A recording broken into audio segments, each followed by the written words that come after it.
What's up? Kumusta kayo dyan? Ako nga pala si Jeff Cinco, isang entrepreneur at isang bagong content creator dito sa Davao del Sur. At ngayong araw na to mga boss ay gusto kong pag-usapan natin yung pag-appreciate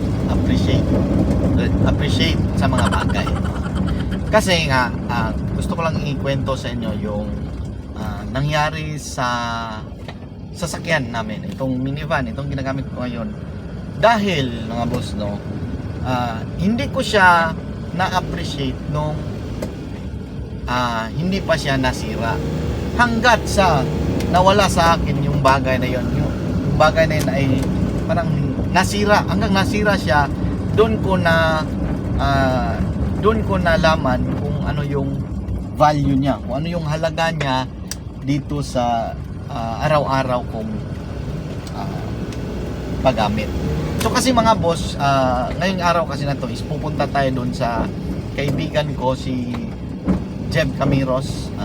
Pupunta tayo doon kasi yung aircon na ginagamit namin dito sa sasakyan namin is bigla siyang mga boss, biglang nasira. Hindi na siya gumana. So habang papunta ako doon, kagabi kasi pauwi kami ng Pantukan. Birthday kasi ng biyanan ko, kaya mag-celebrate kami doon kasama ng asawa ko, anak ko at mga kapatid niya. So nagka-problema kami kasi medyo maulan, no? Medyo maulan kasi kagabi at malakas yung hangin. At nakaranasan ko kasi na yung pag malakas yung ulan, mga boss, no? Pag malakas yung ulan, yung windshield ng sasakyan nagpa-fogs kasi walang aircon. Tapos problema niya, pag umuulan, nagpa-fog, so hindi na gaano makita yung nasa harapan. Lalo na pag gabi ka nagbabiyahe. So ang nangyari, pauwi na sana kami ng gabing yon. So na-realize ko na, sira pala yung aircon. Tapos malayo pa naman, siguro mga 150 km papunta doon sa Pantukan from Digos.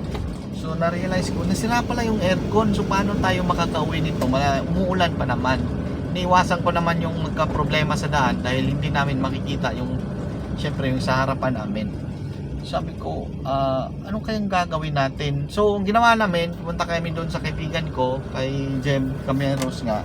Pinaayos ko yung aircon ko. Ang problema naman, busy siya. So hindi natapos maayos. Mag-desisyon na lang kami na umuwi, pero hintay namin na tumila yung ulan. So ang realization ko dito sa bagay na to, noon kasing aalis kami, ginagamit ko siya, pero hindi kami ganong nag-aircon kasi meron naman kaming electric fan. So kadalasan nag-electric fan lang kami at hindi ko siya na-appreciate tong aircon na to hanggang sa panahon kailangan ko na siya. So doon ko lang na-realize kagabi, no, at kaninang pabalik na ako kasi ang init. Doon ko lang na-realize kagabi kung gaano siya kahalaga, no? Parang walang kwenta lang, no? Parang nandyan lang siya, pero kahit wala siya, ayos lang. Pero kagabi, importante pala. So may mga bagay talaga tayong hindi ma-appreciate, no? Lalo na yung mga kapamilya natin. Hindi natin kikita ang value, ang halaga ng isang bagay, ng isang tao hanggat nandyan pa. Maramdaman mo na lang to na kailangan mo pala siya, na importante pala pag nawala na, no? Parang kayo. Hindi, pag nasira na yung bagay na yon. So yun lang yung ma-share ko ngayong araw na to, na pahalagahan natin yung mga bagay talaga na meron sa atin. Papasalamat tayo, lalo na nga lalo na yung ito, ikwento ko lang siya. Yung itong minivan namin is yung hindi namin nagamit ng isang araw siguro yun kasi nasira. Tapos tumamba naman na umulan. So nagmotor kami pauwi. Tapos doon ko na realize na napaka-importante nito, lalo sa araw-araw namin kasi nga lagi kaming nagbabiyahe. At katulad nun na malakas ang ulan, mahalaga pala na meron kang magamit na sasakyan. So yan lang muna siguro for today's video. Ay, isingit ko pala si Jeff Camero. Siya yung nag-ayos ng aircon ng sasakyan ko kanina. So kung kayo ay meron kayong sirang sasakyan, ay sasakyan. Oo nga, meron pa rin silang automotive parts din. Sira yung aircon nyo or kailangan nyo ng magpa-maintenance, message lang kayo sa kaibigan ko si Jeff Cameros. Mabait yun, pwede nyo ring utangan. Biro lang.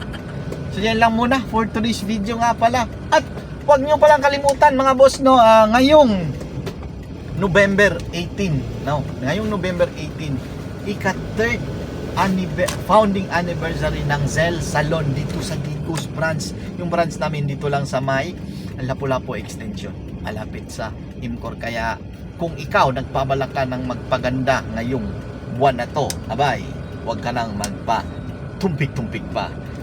Guys, anuhan mo, bisitahin mo, check mo yung page namin ng Zell Salon. At lang muna for today's video, at huwag kalimutang magdasal at magpasalamat sa buong may kapal. Ako si Jeff 5 ang nagsasabing, laban lang sa buhay, laban lang sa mga pinagdaanan sa buhay at sa pagnenegosyo natin. Tuloy-tuloy lang natin. Bye bye, let's go!